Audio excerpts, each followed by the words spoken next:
Hello and welcome guys, my name is Vipul और मैं आपका स्वागत करता हूँ आपके अपने चैनल सीटी वाली पलटन में। तो फ्रेंड्स, आज का जो हमारा वीडियो का टॉपिक है वो एक बहुत ज़्यादा स्पेशल और एक इंपॉर्टेंट होने वाला है, क्योंकि मैंने बहुत दिनों से मैं एक ऑब्जर्वेशन कर रहा हूँ अपना सीटी वाला ग्रुप है अपना व्हाट्सएप का, उस पर मैसेज आ रहे थे कि बहुत सारे बंदों को यानी स्टूडेंट्स को ऐसे मिसनॉमर्स थे कि कुछ उनको इन्फॉर्मेशन गलत थी बीएससी एग्रीकल्चर की जो एडमिशन प्रोसेस है उसके रिलेटेड। बहुत सारे ऐसे डाउट्स थे उनके जो उनके क्लियर आउट करने जरूरी थे, क्योंकि अगर वो डाउट क्लियर आउट नहीं होते तो उनके एडमिशन प्रोसेस में बहुत सारी दिक्कतें आती। तो उसी को लेकर आज का हमारा वीडियो पूरा बेस्ट है। आज मैं इस वीडियो में पूरी आपको जो अपनी एग्रीकल्चर एडमिशन प्रोसेस है वो पूरी डिटेल में समझाऊंगा। उसके साथ ही उसमें कितने मार्क्स लेते हैं, कहाँ से लेते हैं, कौन से इंपॉर्टेंट डॉक्यूमेंट्स है, उनके कितने मार्क्स आपको अलाउड होते हैं, अगर आपके पास वो डॉक्यूमेंट्स नहीं रहे तो आप उसका अल्टरनेटिव्स क्या है वो भी आपको बताऊंगा। आज का जो हमारा वीडियो है वो उन सब बच्चों के लिए बहुत ही इंपॉर्टेंट है, क्योंकि अगर आपको भी इस एग्रीकल्चर में एडमिशन लेनी है तो आपको ये सब पॉइंट्स ध्यान में रखने चाहिए। आपको पता होना चाहिए कि कौन सा और कौन सा डॉक्यूमेंट कहाँ लगता है, उसके कितने मार्क्स अलाउटेड है और कैसी कैसी प्रोसेस रहती है, कौन सी स्टेप्स रहती है, क्योंकि अगर आपको एक भी स्टेप पता नहीं रही तो आपके एडमिशन प्रोसेस में बहुत सारी दिक्कतें आती है। तो फ्रेंड्स, आज का वीडियो हम इसी पे पूरा बेस्ट है। वीडियो शुरू करने से पहले मैं फ्रेंड्स आपको कुछ बताना चाहता हूँ। हमने इसके पहले भी बहुत सारे वीडियोस बनाए हैं, जैसे कि बायोलॉजी के जो इंपॉर्टेंट चैप्टर्स है, मैक्सिमम वेटेज के चैप्टर्स है, उन सब पे डिटेल इन्फॉर्मेशन वीडियोस बनाए हैं। उसके साथ ही बीएससी एग्रीकल्चर के सारे टॉप के प्राइवेट एंड गवर्नमेंट कॉलेजेस का वीडियो बनाया है, और उसी के साथ उनके कट ऑफ जो रहता है गवर्नमेंट और प्राइवेट के लिए हर एक कैटेगरी के अनुसार एक जो कट ऑफ आता है उसकी भी हमने वीडियो बना रखा है। मैं उसका भी लिंक डिस्क्रिप्शन में दे दूंगा। उसके साथ ही अगर आपने आई बटन पे प्रेस करने के बाद भी आपको उस सभी वीडियोस के लिंक मिल जाएगी। दोस्तों, हमारी जो बीएससी एग्रीकल्चर की जो एडमिशन प्रोसेस है उसके लिए सबसे पहले आपको जो पता है, जैसे कि मास्टर के लिए आपको एमएसटी सीईटी देनी पड़ती है। उसके अलावा आप आईसीआर देखी भी एडमिशन ले सकते हो, लेकिन आईसीआर के थ्रू थोड़ा सा डिफिकल्ट होता है, क्योंकि सीट्स मिलने की इतनी गारंटी नहीं रहती है जितनी कि सीईटी की रहती है। तो हम सब सीईटी की जो अपनी फ्लो की प्रोसेस है वही देखने वाले। तो सबसे पहले जो सीईटी हमारी एग्री के लिए शुरू हुई थी वो 2018 में शुरू हुई थी। तब एक 2018 में मैसेज जारी हुआ था कि आज से लेके जितनी भी आगे प्रोसेस होंगी उसके लिए सीईटी रिस्पॉन्सिबल रहेंगी। सीईटी के जो मार्क्स रहेंगे वही एक कॉम्पिटेटिव एग्जाम के मार्क्स रहेंगे, वही अलाउड होंगे आपको एडमिशन के लिए बीएससी एग्रीकल्चर के लिए। उसके पहले जो 2018 से पहले थे वो एचएससी और बाकी के जो एग्जाम्स थे उनके बेसिस पे आपको एडमिशन मिल जाती थी, लेकिन 2018 से सीईटी आ गई। सीईटी में 2018 में एक ऐसा ट्विस्ट था कि जो 80% है वो आपके सीईटी के कंसिडर करते थे और 20 जो % है वो आपके एचएससी के कंसिडर करते थे। तो ऐसे मिला के आपके टोटल 100% करते थे और फिर आपको एडमिशन मिल जाया करता था। लेकिन उसके बाद जो 2019 की जो प्रोसेस थी उनमें सीईटी ने कहा कि नहीं, हम भी बाकी एग्जाम्स बाकी जो जैसे कोर्सेज है, जैसे अपना फार्मेसी इंजीनियरिंग है, तो उनके जैसे कि पूरे मार्क्स जो 100% है वो एक कॉम्पिटेटिव एग्जाम से ही लेते हैं। एचएससी का कुछ भी पार्ट नहीं रहता है। एचएससी की सेवा आपको क्वालिफाइंग ग्रुप रहता है जो 45 के अब रिजर्व कैटेगरी के लिए आप है तो आपको क्वालिफाई करना पड़ता है। तो बस उतना उन्होंने क्राइटेरिया रखा और 2019 में जो था वो टोटली 100% सीईटी कर दिया था। तो बहुत सारे बंदों को ये पता नहीं रहता कि जो बीएससी एग्रीकल्चर का जो कट ऑफ रहता है, यानी जो एक मैक्सिमम मार्क्स जो रहते हैं एक बंदा ले सकता है, तो वो 120 आउट ऑफ रहते हैं। दोस्तों 100% तो हमारे सीटी से आते हैं, लेकिन जो 20% एक्स्ट्रा रहते हैं वो हमारे बाकी के डॉक्यूमेंट्स, जैसे कि 7/12 रहता है, उसी के साथ लैंडलेस एग्रीकल्चर लेवल सर्टिफिकेट रहता है, उसके साथ एम्प्लॉय सर्टिफिकेट और उसके साथ कोई डिप्लोमा और बाकी के जितने भी डॉक्यूमेंट्स है वो आपको एक्स्ट्रा मार्क्स देके जाते हैं। तो ये सिर्फ 20 मार्क्स ही क्यों? क्योंकि आपके पास अगर बहुत सारे सर्टिफिकेट रहे तो भी काम के नहीं, क्योंकि आप एक अगर कोई एक्स्ट्रा मार्क्स अगर लेना चाहे तो 20 के आउट ऑफ नहीं ले सकता है, यानी मैक्सिमम एक कैंडिडेट से 20 मार्क्स एक्स्ट्रा ही ले सकता है। यानी इसका मतलब जो आपका जो आउट ऑफ जाता है वो 120 आउट ऑफ जाता है और जो कट ऑफ भी लगता है वो 120 आउट ऑफ ही लगता है। फ्रेंड्स, अब बात करते हैं वो जो डॉक्यूमेंट्स है जो आपको एक्स्ट्रा मार्क्स देके जाते हैं वो कौन से हैं। तो सबसे पहले उसमें का जो इंपॉर्टेंट और सबके पास जो कॉमनली अवेलेबल डॉक्यूमेंट है वो है 7/12, यानी जो आपकी लैंड रहता है उसका एक रिकॉर्ड रहता है कि ये आपकी पर्टिकुलर लैंड जो है वो आपके पेरेंट्स के नाम पे है, उसका एक प्रूफ रहता है वो डॉक्यूमेंटेड। वो प्रूफ जो है उसको 7/12 कहते हैं मराठी में, और वो आपको टोटल 12% दे के जा सकता है। ये अगर कोई स्टूडेंट ऐसे रहते हैं जिनके घर पे कोई भी खेत या फिर फार्म नहीं रहता है या फिर उनका 7/12 नहीं रहता है, तो दोस्तों आप देख सकते हैं सेकंड नंबर पे जो लैंडलेस एग्रीकल्चर लेबर सर्टिफिकेट ऐसा दिखाया है वो भी आपको 12% दे जा सकता है। जैसे कि आप देख सकते हो 7/12 के भी 12% और लैंडलेस एग्रीकल्चर लेबर के भी 12% यहाँ आपको मिल सकते हैं। तो आपके पास अगर फार्म नहीं है या फिर आपके घर पे खेती नहीं है तो आप लैंडलेस एग्रीकल्चर लेबर सर्टिफिकेट लगा सकते हैं। बहुत इजीली मिल जाता है आपको सेतु से। इजी तो नहीं कह सकते, उसके लिए भी बहुत सारी आपको प्रोसेस करनी पड़ती है। लेकिन जो 7/12 अगर आपके पास नहीं है, अगर आप तो कहते हो कि भाई मैं तो 12% मेरे भूल जाऊंगा अगर नहीं मिले तो ऐसा नहीं है। आप लैंडलेस एग्रीकल्चर लेबर सर्टिफिकेट भी लगा सकते हैं और आप वहाँ से भी 12% निकाल सकते हैं। मित्रों, इसमें अगर आपको देखना है तो 7/12 और आप लैंडलेस एग्रीकल्चर लेबर इनमें से कौन सा भी एक ही लगा सकते हो और एक ही बार इसमें 12% ले सकते हो।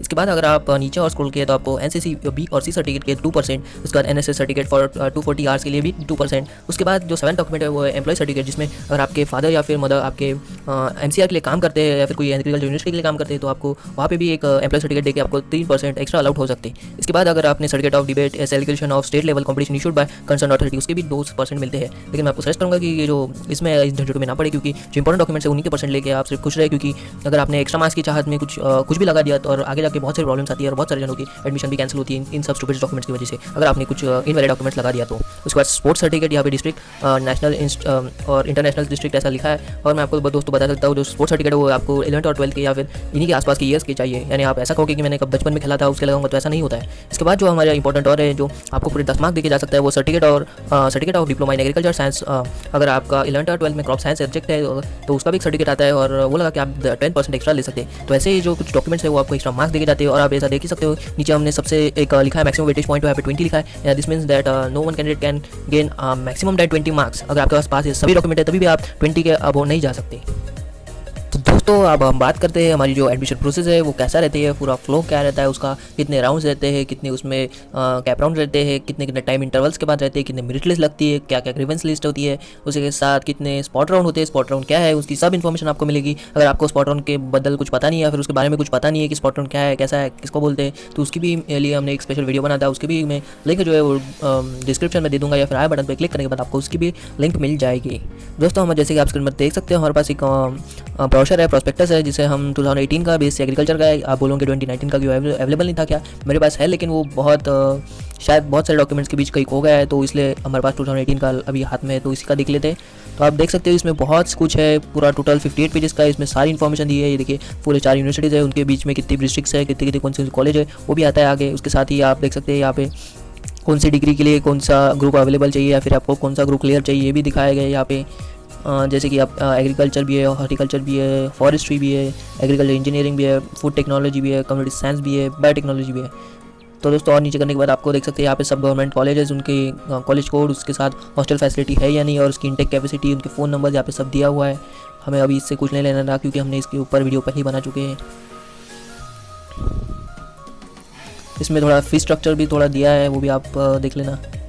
दोस्तों जैसे कि पहले आप देख सकते हैं यहाँ पे प्रोग्राम्स और यहाँ पे पूरी डेट्स दिखी हुई है। तो सबसे पहले जो काम रहता है वो सबसे पहले हम ये सिर्फ रेफरेंस के लिए ले रहे हैं, इसका 2020 से कोई लेना देना है, क्योंकि जैसे पता है कोरोना की वजह से अभी सारी डेट्स डिले होंगे, क्योंकि अब तक तो एग्ज़ाम भी नहीं हुई, क्योंकि उसकी वजह से एग्ज़ाम भी डिले होंगी और एडमिशन प्रोसेस भी डिले हो सकती है, इसमें पूरे चांसेस है। तो इसका और 2020 का जो एडमिशन प्रोसेस है उसका कहीं से भी एकदम रिलेट मत कीजिए, क्योंकि ये सिर्फ आपको रेफरेंस के लिए है। तो मैं सिर्फ बता रहा हूँ कि पहले क्या होता है उसके बाद क्या होता है, ये सिर्फ एक फ्लो चार्ट टाइप है। सबसे पहले आपको डेट्स पे मत जाइए, क्योंकि डेट्स आपकी कोई इंपॉर्टेंट अभी नहीं है। सबसे पहले आपको ऑनलाइन आपका फॉर्म सबमिट करना पड़ता है। उसके बाद मेरिट लिस्ट आती है, मेरिट लिस्ट में जिसका नाम नहीं रहता है उसका ग्रीवेंस लिस्ट में नाम रहता है। ग्रीवेंस लिस्ट ऐसी लिस्ट आती है जिनमें कुछ डॉक्यूमेंट्स की स्कैम या फिर कुछ खराबी होने की वजह से इनवैलिड हो गए, तो या फिर उसका स्कैन बराबर नहीं हो पाती है, तो उन दोस्तों के लिए एक ग्रीवेंस पीरियड आता है। ग्रीवेंस पीरियड में आप फिर से अपलोड कर सकते हो, जो भी गलतियाँ है वो सुधार सकते हो। और फिर उसके बाद आपको एक फाइनल मेरिट लिस्ट आती है। उसके बाद फर्स्ट राउंड अलाउट होता है। अगर आप कहोगे तो जैसे फार्मेसी में हमें बार बार आपके कॉलेज को डालने पड़ते हैं हर एक राउंड के बाद, तो एग्री में ऐसा नहीं रहता है। आपको सिर्फ एक बार ही कॉलेज का जो प्रेफरेंस है वो एक बार भर दिया सो भर दिया, उसको ना चेंज कर सकते हैं ना बदल सकते। ऐसा 2 साल तो हुआ था लगातार, क्योंकि इससे बार बार बच्चे चेंज करते रहते और खुद भी कंफ्यूज होते और पूरी प्रोसेस डिस्टर्ब करते। तो इसकी वजह से इसमें ऐसा कुछ सिस्टम है ही नहीं, जो एक बार कॉलेज दे दिए सो दे दिए। इसके बाद आपका फर्स्ट राउंड रहता है, उसके बाद आपको उसकी रिपोर्टिंग करनी पड़ती है, और रिपोर्टिंग करने के बाद भी जो सीट्स वैकेंट रहती है वो सेकंड राउंड के लिए अलाउट होती है। इसमें भी आप फर्स्ट राउंड में फ्रीज या फ्लोट के ऑप्शन रहते हैं, वो हम आने वाले वीडियो में बताएंगे, क्योंकि ये भी जो टर्म्स है फ्रीज एंड फ्लोट ये बहुत इंपॉर्टेंट होने वाली है आपको फर्स्ट राउंड के वक्त, तो वो भी जानना बहुत जरूरी है। उसके बाद सेकंड राउंड आता है, उसके बाद थर्ड राउंड आता है, और जो भी जगह बचती है वो फोर्थ राउंड पर आता है। तो आप कहोगे इतने राउंड्स है तो जगह बचती है क्या? तो हाँ, बहुत सारी जगह बचती है, क्योंकि बहुत सारे बच्चे कई और एडमिशन लेके रखते हैं, जैसे कि फार्मेसी, इंजीनियरिंग, MBBS, BHMS, और तो भी वो ट्राई करते हैं कि एग्री में मिल जाए, और वो सिर्फ ऐसे ही ट्राई करते रहते हैं। तो उस वजह से ऐसी जगह शिफ्ट होती रहती है और वैकेंसी रह जाती है। इतने रोज़ नहीं दोस्तों कि ये 4 राउंड होने के बाद भी जगह बच जाती है। कभी कभी तो उसको आप बाद में जो स्पॉट राउंड करके एक प्रोसेस होती है उसके लिए वो जगह रह जाती है, और फिर उन्हीं के वजह से वो जगह भरी जाती है, या फिर वो सीट्स वैकेंट जो रहती है वो फिलअप होती है। उसके बाद भी अगर स्पॉट राउंड के बाद भी कुछ सीट्स फिलअप नहीं हुई तो फिर उनसे स्पेशल स्पॉट राउंड के नाम का एक प्रोसेस रहती है, उसके वजह से भरी जाती है।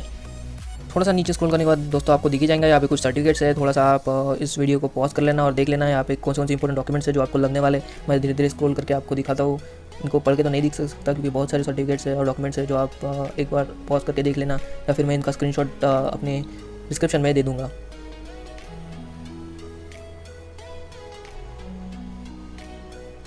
तो दोस्तों नॉर्मली ऐसी प्रोसेस रहती है, 4 राउंड रहते हैं, कैप राउंड, उसके बाद 4 स्पॉट राउंड रहते हैं। अगर जगह बचती है तो स्पेशल स्पॉट राउंड के भी होता है। तो अगर कुछ कहते हैं कि भाई हमें कॉलेज लेना ही नहीं, आखिरी स्पॉट राउंड में गवर्नमेंट मिल जाएगा, किसी बच्चों को कैसा लगता है कि हम बहुत ज़्यादा मार्क्स है 110 108 तो मिल ही जाएगा, तो ऐसा नहीं रहता। कभी कभी जगह बच नहीं जाती और उनका एडमिशन नहीं हो पाता है। तो आपको कोशिश करनी है कि कैप राउंड में आप हो सके तो ले लीजिए। अगर नहीं मिलती है तो फिर कैप राउंड तो में नहीं मिली तो फिर आप स्पॉट राउंड के लिए ट्राई करें, लेकिन मेरी सलाह है कि आप स्पॉट राउंड के भरोसे पे ना बैठे, क्योंकि वो हमेशा मिले ही जाएंगी, ऐसा कोई गारंटी नहीं रहती है।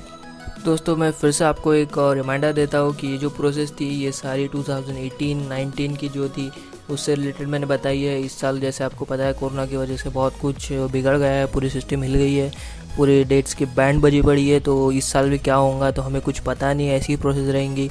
तो ये प्रोसेस के लिए बहुत टाइम जाता है और हमारे पास टाइम तो बिल्कुल नहीं है, क्योंकि अभी तक तो एग्ज़ाम भी नहीं हुई और मई आने वाला है। मई जो मंथ है उसमें एग्ज़ाम हो जाती है और जून तक सारी प्रोसेस शुरू हो जाती है। लेकिन इस साल तो ऐसा होगा नहीं, या फिर होगा भी तो क्या होगा तो हमें कुछ पता नहीं। तो इस साल के लिए ये तो सिर्फ आपको एक रेफरेंस बोल के ही लेना है वीडियो। इसको कहीं पे आप ये मत कीजिए कि 2020 में भी यही प्रोसेस होंगी, इसमें कुछ चेंजेस भी हो सकते हैं। तो आशा करता हूँ आज का वीडियो जो है आपको बहुत काम का और कुछ अच्छा लगा होगा। तो इससे प्लीज़ लाइक कीजिए, शेयर कीजिए आपके दोस्तों के बीच, और हमारे व्हाट्सएप और टेलीग्राम ग्रुप को भी ज्वाइन करना ना भूलें, क्योंकि वहाँ पे हम डेली MCQ टेस्ट लेते हैं।